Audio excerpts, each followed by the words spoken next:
Hey, Jeff. Hi, everyone. Hey, Jude, can you hear me? Yeah. All right, perfect. We're all here. We're going to give just one more minute before we get started, just to give more time for people to join. So what Ethereum things are we going to talk about today? I'm so excited. Someone make Mariano a speaker already. I'm on it already, Harsh. Awesome. Thanks, Jeff. Also, CryptoChica. Hey, CryptoChica. Hey, guys. Hi. How are you doing? Oh, All right. here he's Mariano is here. Yeah, he is. Yeah, I already sent him the invite, the speaker invite. Let me do that again really quick. Mariano, si me estás escuchando, solo te puedes conectar desde el teléfono, no desde la aplicación de PC. That's one good advice. I had no idea what that was about, but that's so great coming out. Sorry, but No worries. I told him It's just for only Latam. for the app for the phone, because you can talk in Twitter Space from the PC. Yeah, Hey. and it's all about Latam, so feel free to speak and feel free to speak in Spanish. And hey, Mariano, so good to have you here. Hey, how's it going? Testing. Let's see if this works. Loud and clear. Awesome. Works just All right. All right. I think we're good to go now. So thank you very much for joining us today. This is a very, very special Friday push for us because we're going to talk about ETHLatam and everything that's coming very, very soon, right? And so today we decided to make it really, really candid, and one of the things that we wanted to say is there's a lot of people from the Spanish-speaking communities here as well. So whether you want to speak English, Spanish, or Spanglish things up, let's do that, right? So we have three speakers from the Latin American communities joining us today. That's Mariano, Juan David, and CryptoChica. And in order to get started, we're going to go with Mariano probably first. And Mariano, why don't we get started with you? One of the things that we want to know is how are you doing? Because we heard that you've been traveling a lot across the U.S. and the world, and you were kind enough to take time from your travel schedule for this Twitter space. So, anything interesting that you want to share about your travels and people that you've met? Hey, how's it going? Yeah, actually, I'm still traveling. So I'm going to be in Argentina next week for ETHLatam, and I'm extremely excited about that. As for my travels, I went like a month and a half, 2 months ago to Permissionless in Palm Beach. And it was my first conference in a while. It was pretty incredible. I got to be in a panel that kicked off the whole conference, with a few friends, and that was pretty amazing. It had been a little while since the Luna collapse and everything, so I got to talk about that a little bit, and just being back into the ecosystem a little bit. It just feels really good after taking a little bit of time off.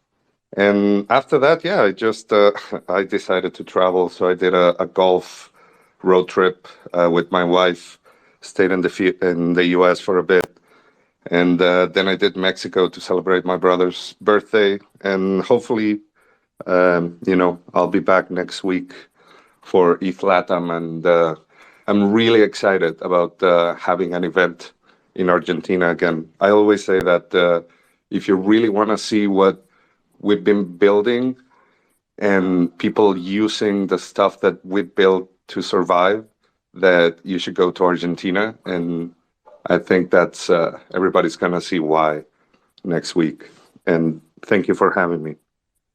Yeah, actually, ending with that statement is actually a great cue for our next question, because we remember back in 2019 during DevCon 5 that you were talking about the Argentinian inflation being up to 50% or something, which right now I believe it's around 60%, but we're around the same timestamp right now. And we were wondering, what's your opinion as to what has changed in the past 3 years in Argentina, both as a country and as a Web3 ecosystem?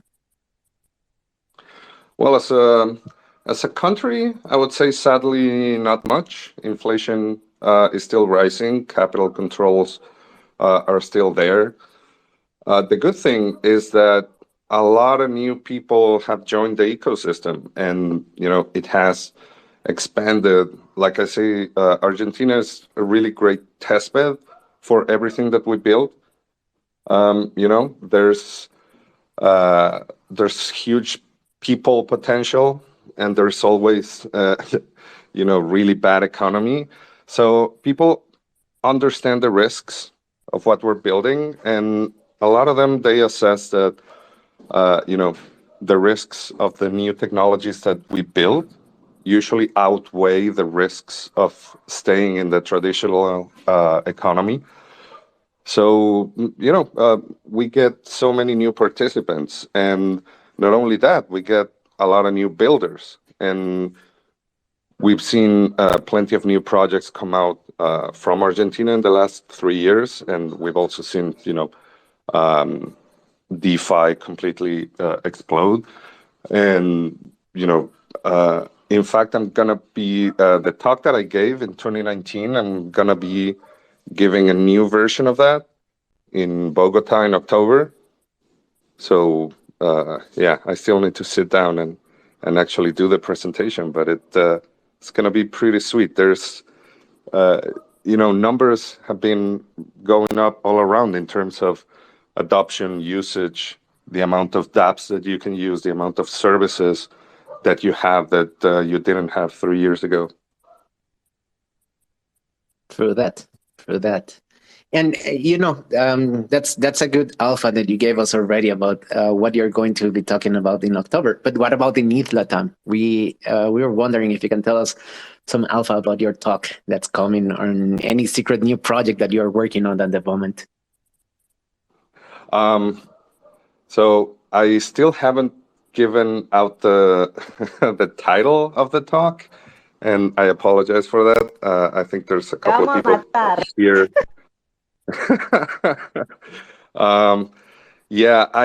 I'm still debating whether I was gonna give like a smaller version of my October talk, but maybe I talk about something different. I am working on a toy project, but I do have to stress that it's a toy. It's not like anything big.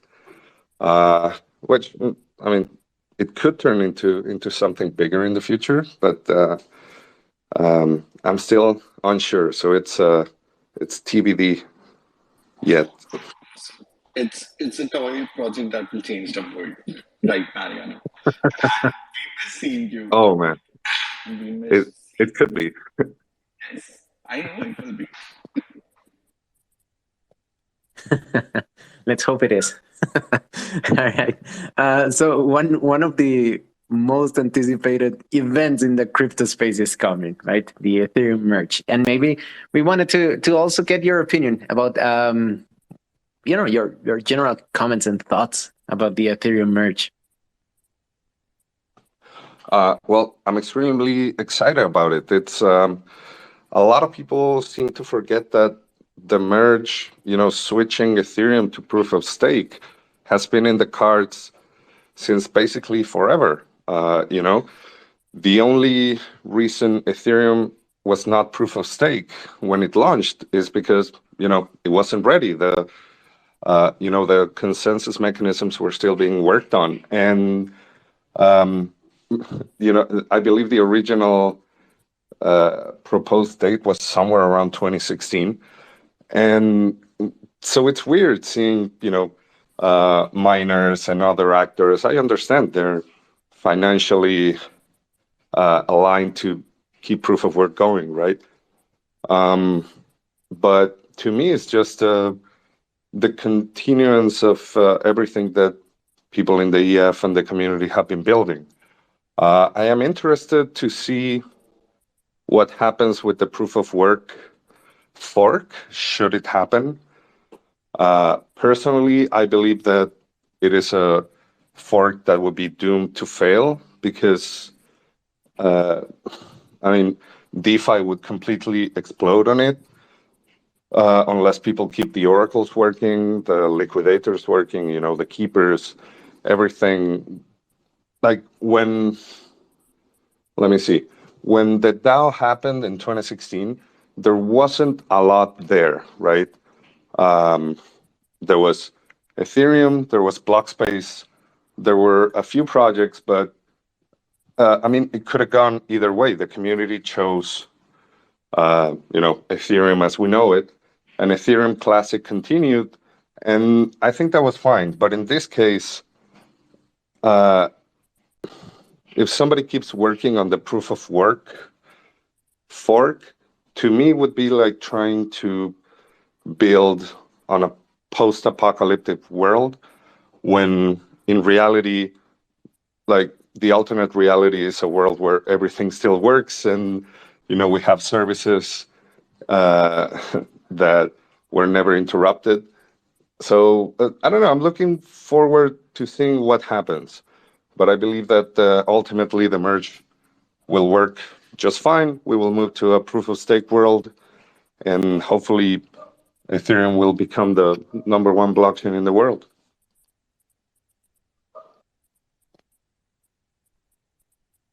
All right. That's perfect. Oh, thank you so much, Mariano.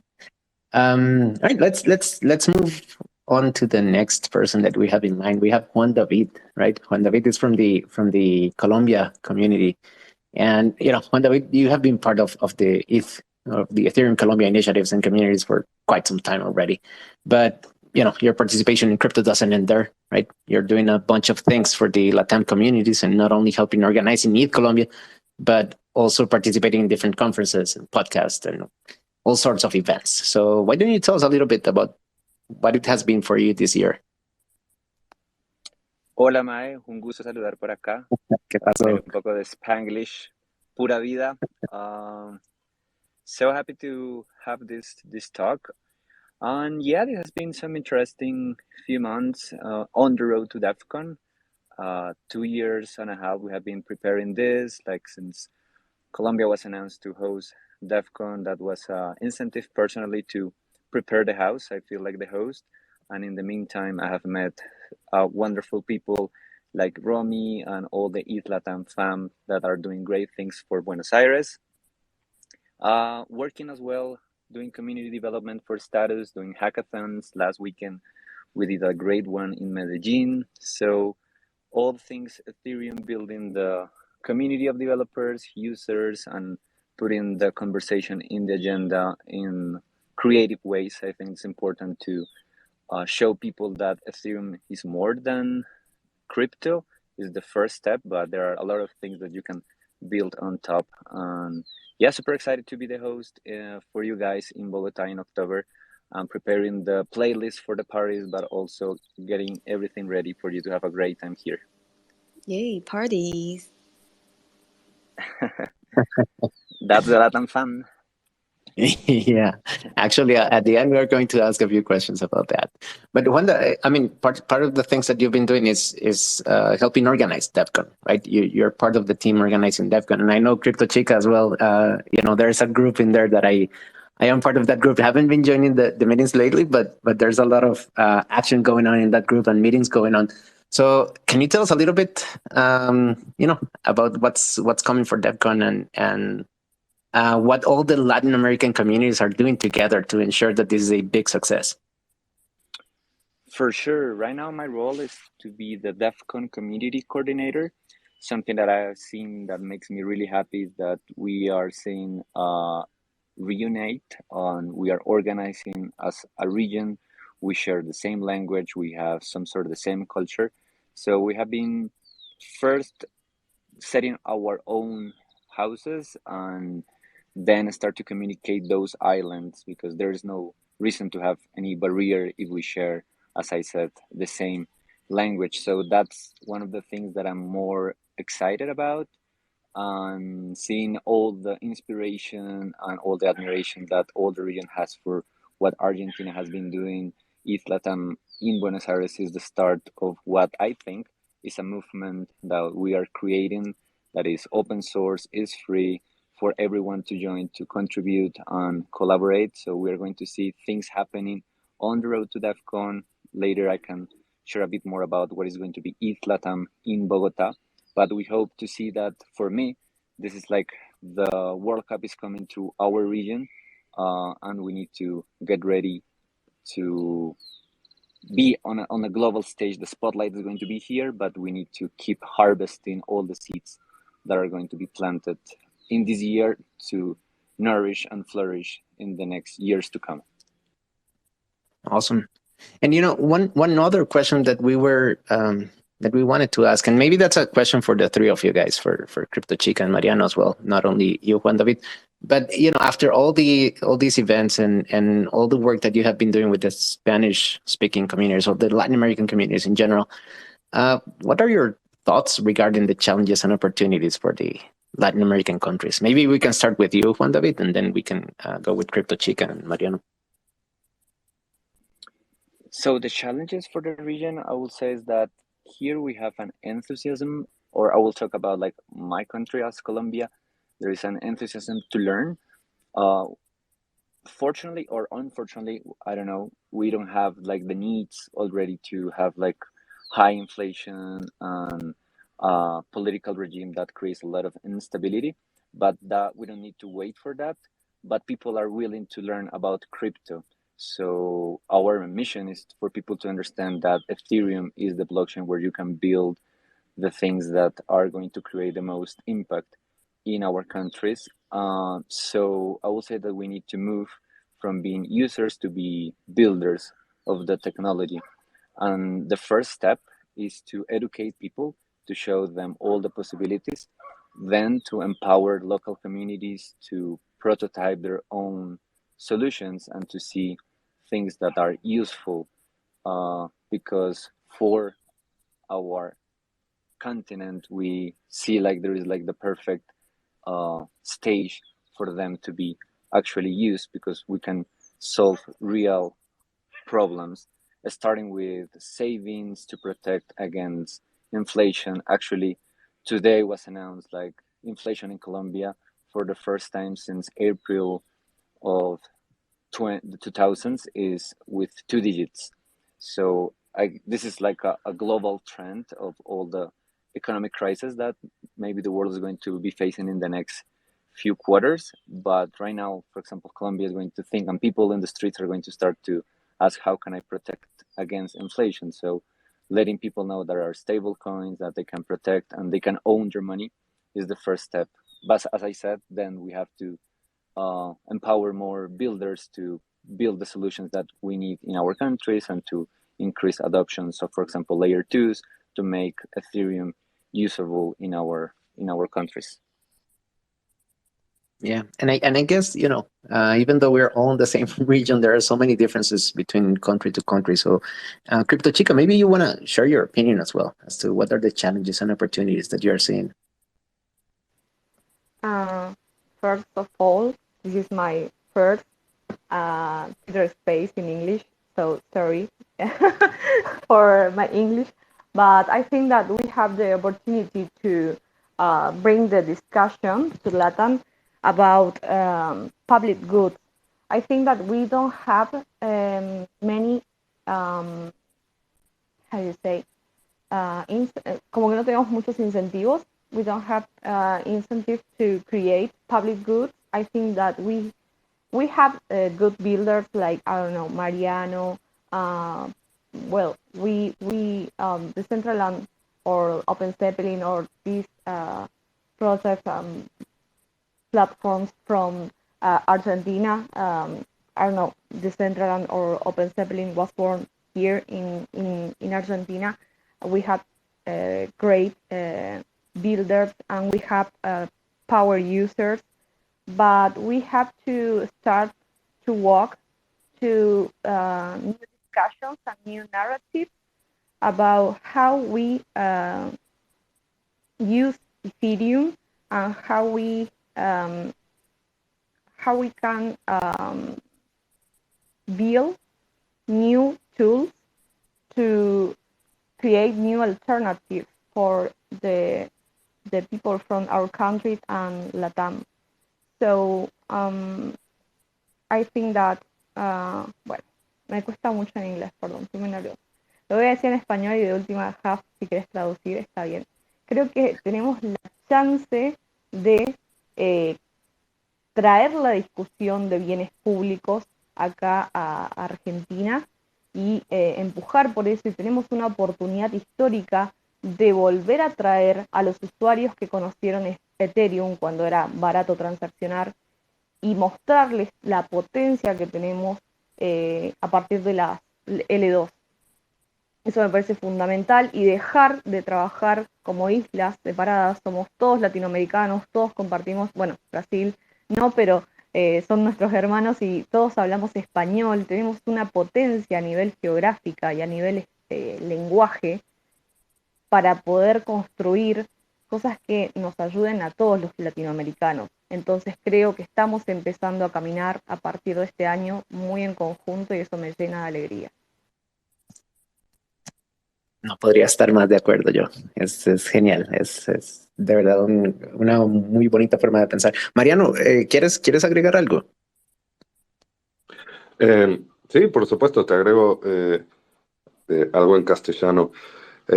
Una cosa que siempre digo, me encanta, o sea, yo tengo 41 ahora, me tocó ver o sea, nacer sin internet y ver más o menos a los 15 tener la web y ir viendo cómo cambió el mundo, ¿no? Con una tecnología, y ahora lo estoy viendo cambiar con otra. Una cosa que siempre digo, que esta tecnología hace que todo el mundo esté mucho más cerca, ¿no? De lo que estaba, y que se dé cuenta de los distintos problemas que hay en distintas regiones. Y una cosa que siempre digo es que los problemas son problemas, ¿no? Después podemos hablar de magnitudes y de cosas más subjetivas, como, por supuesto, una cosa es un problema que sea falta de agua, y otra cosa es un problema que quiero que me traigan comida a la noche con una app, ¿no? Pero a final de cuentas son problemas, y generalmente muchos de estos son problemas que podemos tratar de resolver con tecnología. En nuestro caso, la tecnología que usamos es la blockchain, es Ethereum, y lo que siempre me gusta decir es que todos los problemas son válidos. Y lo que me gusta de trabajar en esto, donde hay gente de todo el mundo, es que nosotros podemos presentar problemas que tenemos en la vida diaria, como son todos los que hemos dicho en Latinoamérica, en países de alta inflación como Argentina, y mostrárselos al mundo. Y después el mundo también, países más desarrollados tendrán otros problemas que ellos quieren resolver, y muchas veces la colaboración de ¿no? distintas personas de distintas partes del mundo tratando de resolver todos esos, es lo que al final creo que termina sumando tanto. Cuando entré a Maker, estaban haciendo una stablecoin, y el foco no era tanto en lo que terminó siendo en Latinoamérica y en Argentina, tratar de darle a la gente una manera de obtener dólares digitales. Pero el hecho de que yo entré tan pronto en el proyecto, otros argentinos como Gonza, después como Marian, Nadia de Colombia, nosotros ayudamos a darle un enfoque distinto a lo que tal vez los fundadores y las primeras personas proponían con ese proyecto, ¿no? Entonces, sí, solo el hecho de que aceptar que cualquier problema es un problema para alguien y tener gente de todo el mundo con perspectivas distintas para tratar de resolverlo, eso es una de las cosas que más me emociona. Y por supuesto la otra, saber que no todos los problemas, la respuesta es una blockchain, ¿no? Obviamente. Pero cuando sí sea, ahí estaremos. Sí, correcto, claro.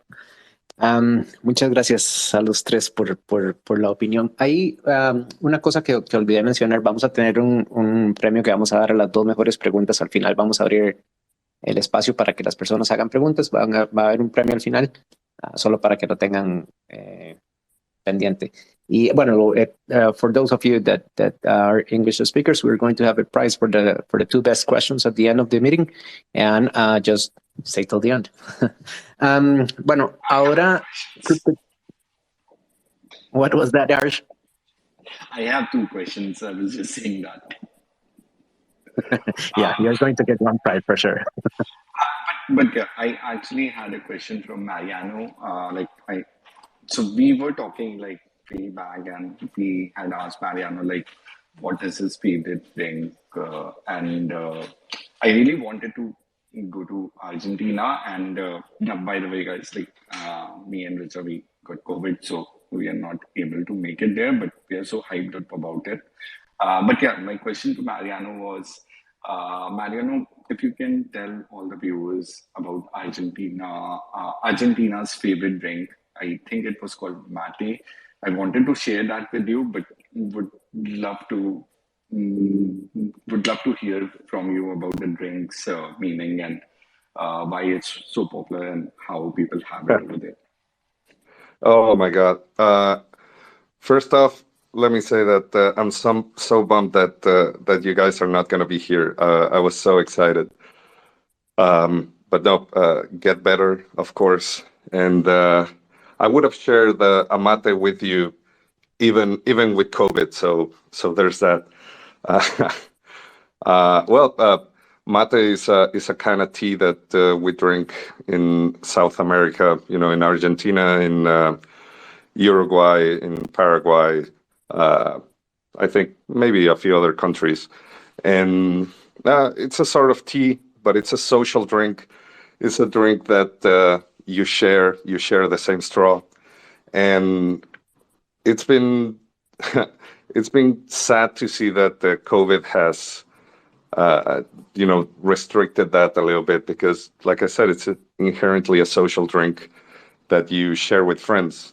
And ever since, I believe, 2018, I've been drinking mate at conferences with people, and there used to be a bounty that you had to drink mate with me and post a picture, and you would get 5 DAI, or it was 5 SAI back then. And believe it or not, that also kind of helped a little bit with adoption. But we'll have a mate in your honor, guys. Love it. Yes, very soon. Matter with you, CryptoChica, and Juan. Yeah, that's on my list. Harsh, did you have another question? I did that. Now, so moving on to the technical question, guys. So, I mean, very recently we found out about the Uncle Maker problem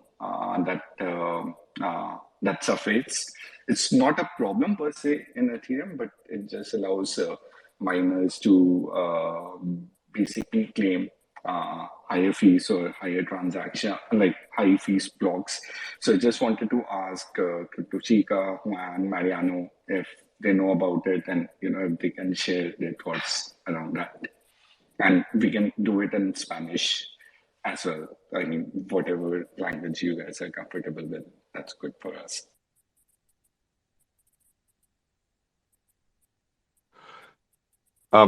If I can, I woke up this morning, like a couple of hours ago, and I just read a Medium post just before the spaces.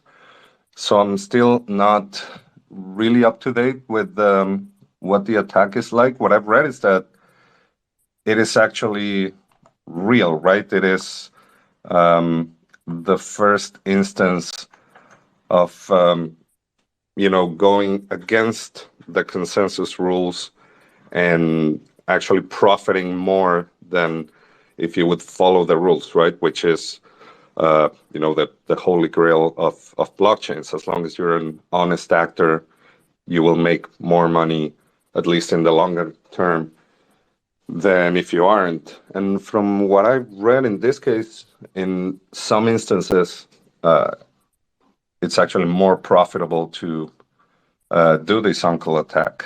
But other than that, all I know is that the team that found this, they disclosed it responsibly to the EF. So hopefully the smart people are on it. And the other thing that I read is one of the big miners, I don't know if it's F2 Pool or one of them, that they've been consistently exploiting this. So I don't know. First thoughts, I'm glad that the merge is coming soon. and yeah, I'm gonna have to read more about it to see what this thing is. Yeah. Thank you so much, Mariano. I think that's a very, very new topic. So maybe not everybody is up to speed with it. So we all have to do a lot of reading to know what's up with that. Right? But maybe podemos continuar un poco. ETHLatam. I didn't get the part of it. Is that the uncles? Actually, for me, it's like a new topic, but maybe for the audience, what's the proper terms that we need to Google? Uncles, like tío? Yeah, so it's called Uncle Maker or time stamping the block, or basically faking the difficulty level of your block when you're mining the block. Therefore, let's say 2 minus 8 is block A, block B, and you basically fake your difficulty level. So block B becomes the main block in the blockchain, and then they can essentially mine they can essentially mine the costliest gas fees out of it. Is what my understanding is. I wanted to have this conversation with, of course, the Chica brains that are there to understand more. But yeah, it's called Uncle Maker because those blocks that are getting displaced, they become uncles. So yeah. And just very quickly, an uncle block, or I believe it's also called an Omer block. It's just that, when two miners create blocks, at about the same time, there's only one that can be, the canonical next block. So in this case, the consensus algorithm in Ethereum, it gives a small reward in case, two blocks are found at roughly the same time. And it appears that in this case, creating this kind of, uncle blocks becomes profitable in this kind of attack. But yeah, I'm going to have to read more about it. Well, thank you so much, guys, for illustrating us, and definitely I'm going to search for it.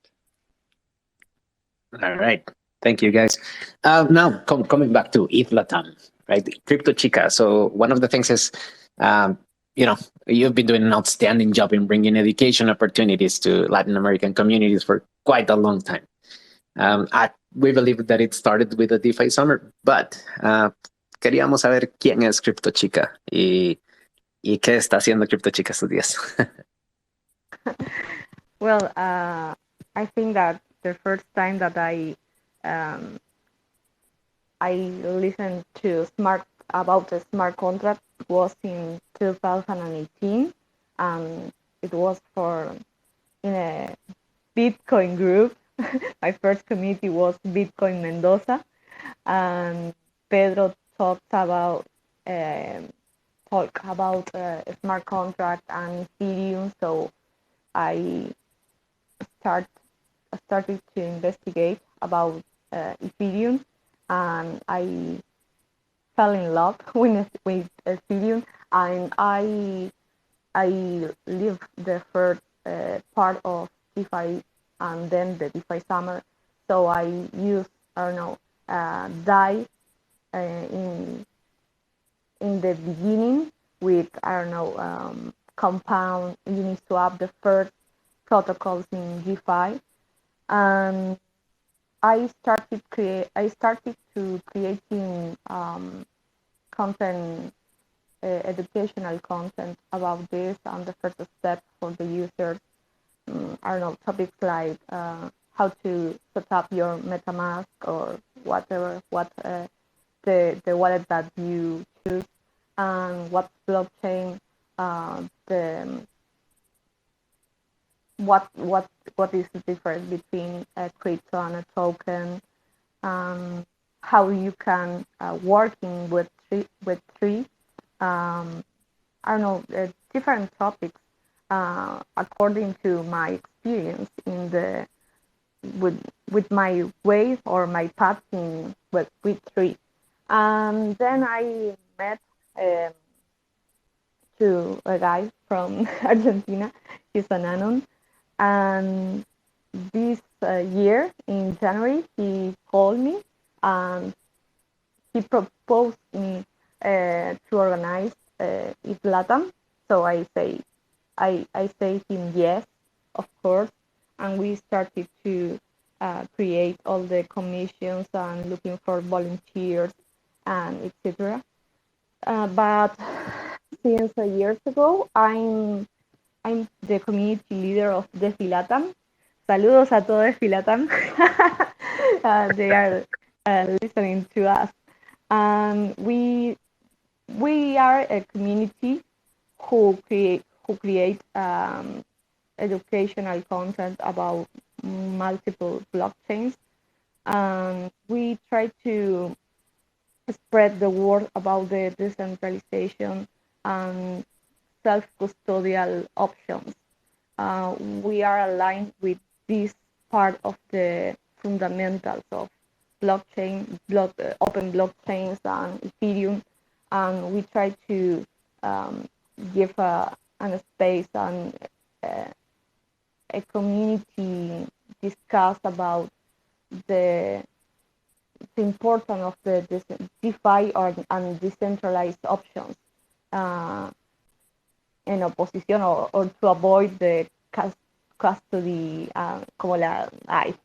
ayúdame, quiero decir como que hacemos foco en todo lo que sea non-custodial o self-custodial, en todo lo que sea permissionless, porque Genial. apuntamos a un usuario intermedio avanzado, quizás no sea para beginners en nuestra comunidad, pero tratamos de estar nada como al corriente de todo lo que pasa.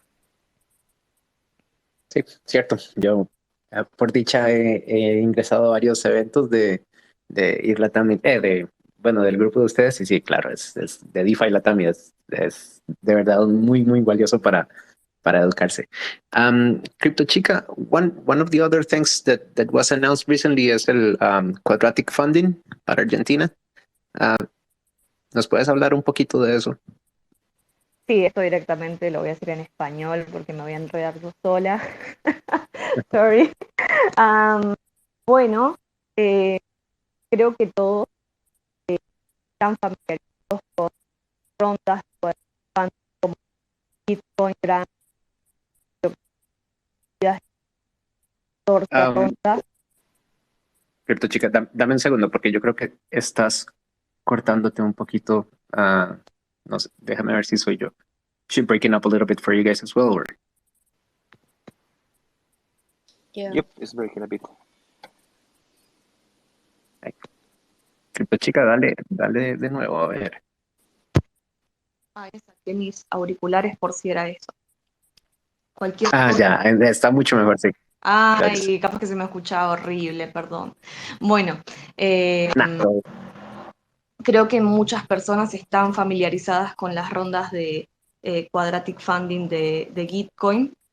Básicamente, el quadratic funding, como la definición de libro es que es una forma, la forma más óptima de asignar fondos a las comunidades de una manera democrática. Y es que la gracia y el chiste del quadratic funding es que se utiliza la matemática para asignar de forma proporcional fondos donados a todos los proyectos que apliquen. En el caso de Ethereum Latam, no tenemos a Gitcoin por acá, quiero aclararlo. Eh, tenemos una iniciativa que está fondeada por el Ethereum Support Program de la Ethereum Foundation, que destinó 25.000 DAIs para todos los proyectos argentinos que estén construyendo, que quieran construir alternativas que estén alineadas con los bienes públicos, ya sea dapps, protocolos, iniciativas de impacto social, todo lo que sea tooling, todo lo que vaya a contribuir al ecosistema de Ethereum y Layer 2. Y creo que esto es ideal para aquellas personas que ya vienen trabajando, que vienen construyendo, y la importancia radica en fondear iniciativas que no persigan ganancia, ¿no? Que no tengan un ánimo de lucro o que sean de iniciativa privada, porque para eso, para todas esas iniciativas hay venture capitals, hay inversores, hay DAOs, hay un montón de opciones. Pero lo que se intenta con esta iniciativa de Quadratic Funding es potenciar acciones desde las comunidades o acciones, por ejemplo, no sé, un ejemplo de bien público se me ocurre es de Fijama o los clientes de Ethereum, todas estas iniciativas que mantenemos entre todos y que son para todos.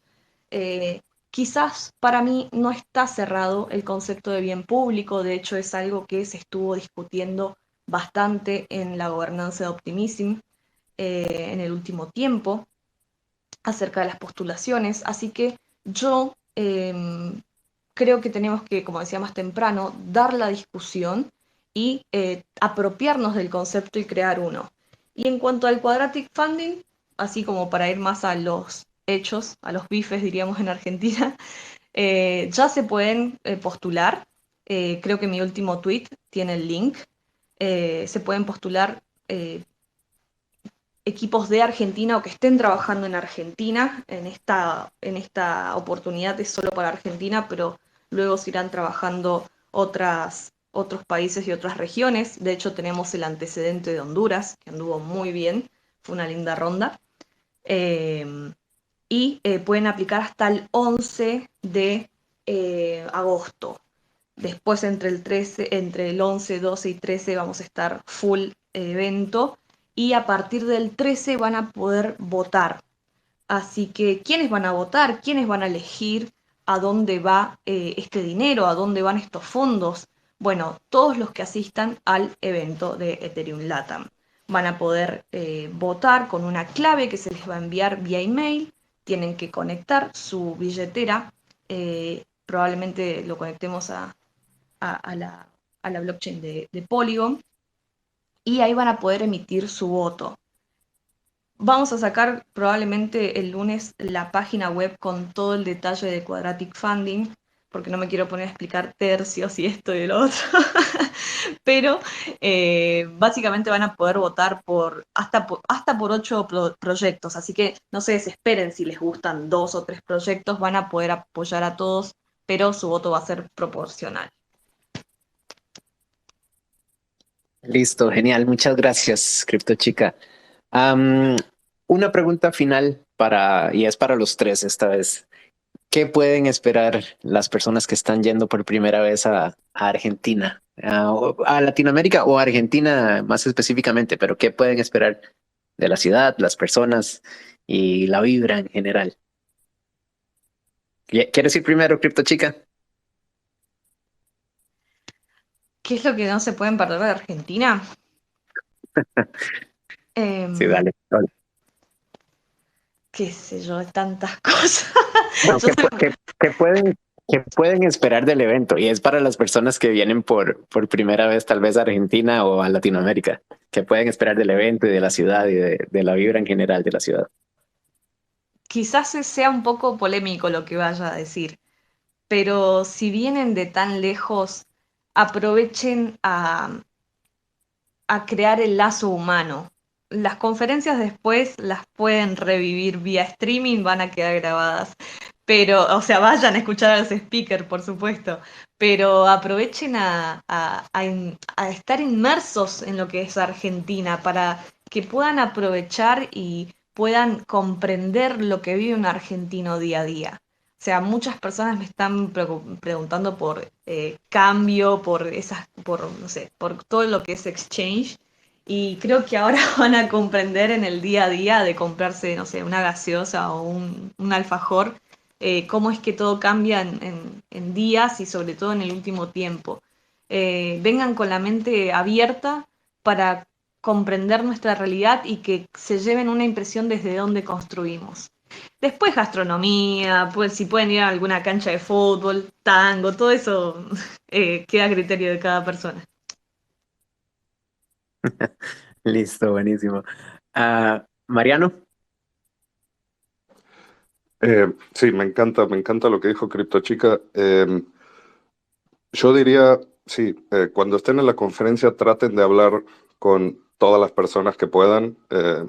Si es su primera conferencia, los lazos que se hacen en las conferencias son únicos y generalmente todas las personas que están ahí están para hacer eso, están para hablar y conocer.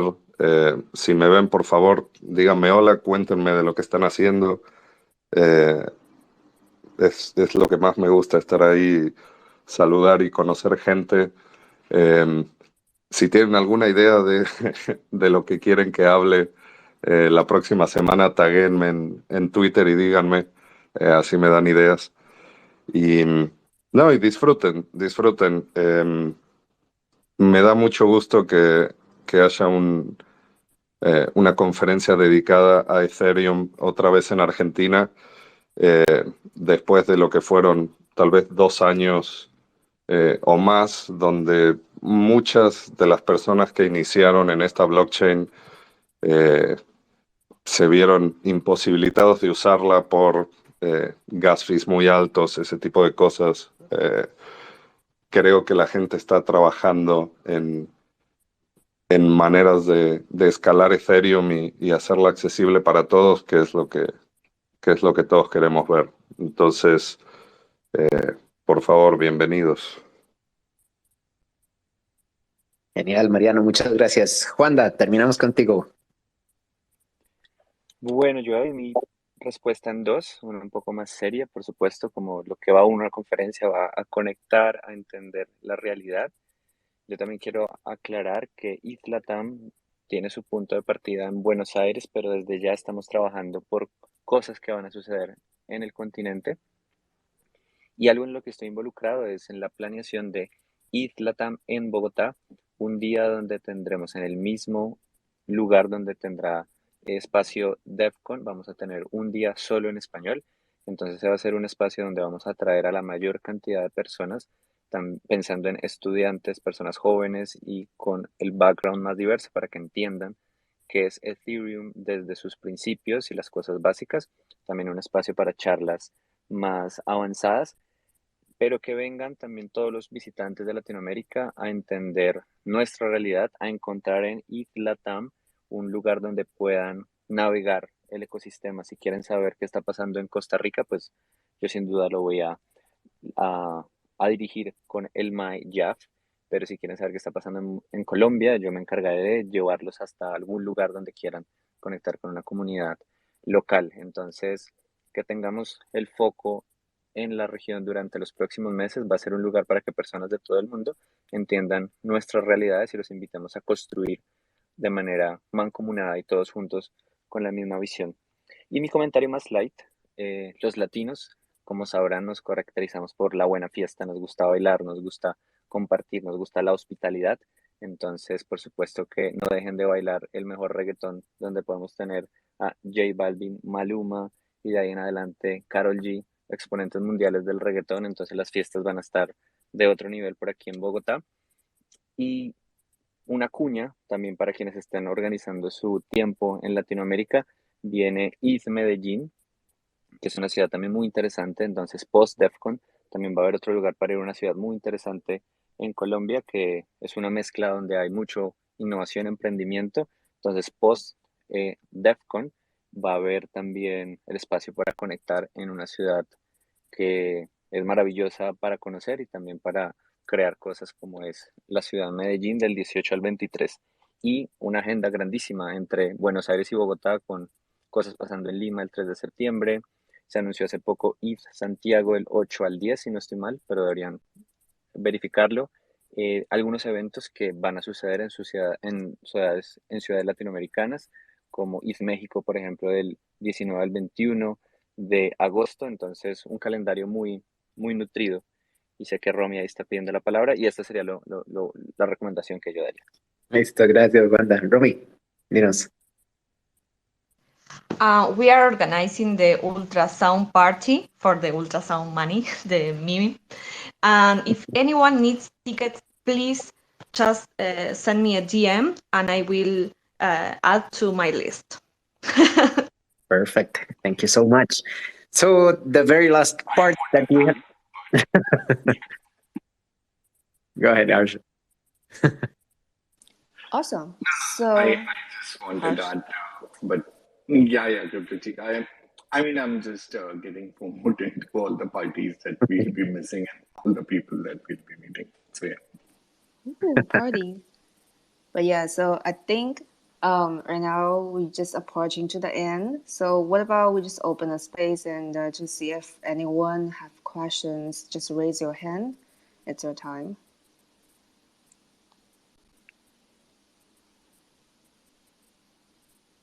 Actually, while we wait, we have Pop today. I know Hash, you have so many questions.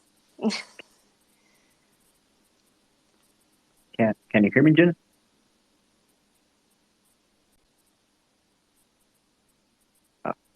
Yeah, Richard, you wanna go ahead? Yeah. Hey, hi everyone.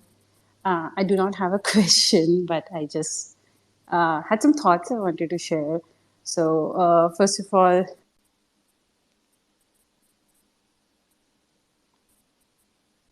I think Twitter is getting buggy right now.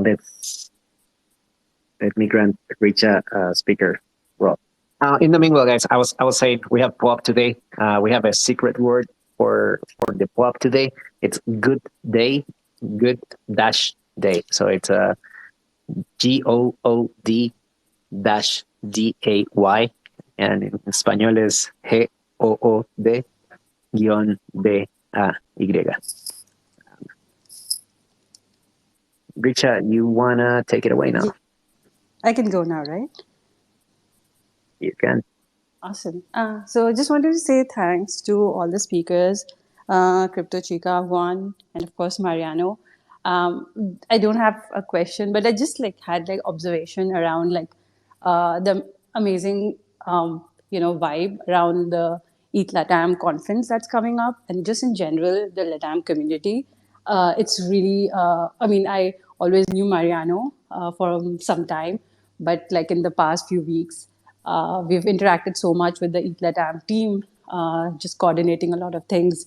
And I just wanted to give a shout out to everyone who are putting up this amazing next few weeks of awesomeness, conferences, talks, panels, and just coming together.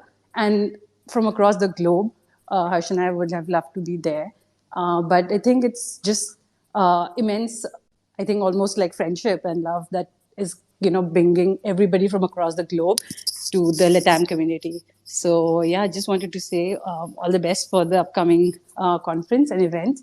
And everybody CryptoChica, she's so awesome. She's helping out not just everybody, but like individually responding to Twitter DMs, including mine. And one, I got to know you better. And Mariano is awesome. We all know he gives the best hugs in the space. So whenever you meet him, asking for a hug, he gives the best ones. Yeah, I just wanted to say that all the best for ETHLatam, and looking forward to seeing you all very soon.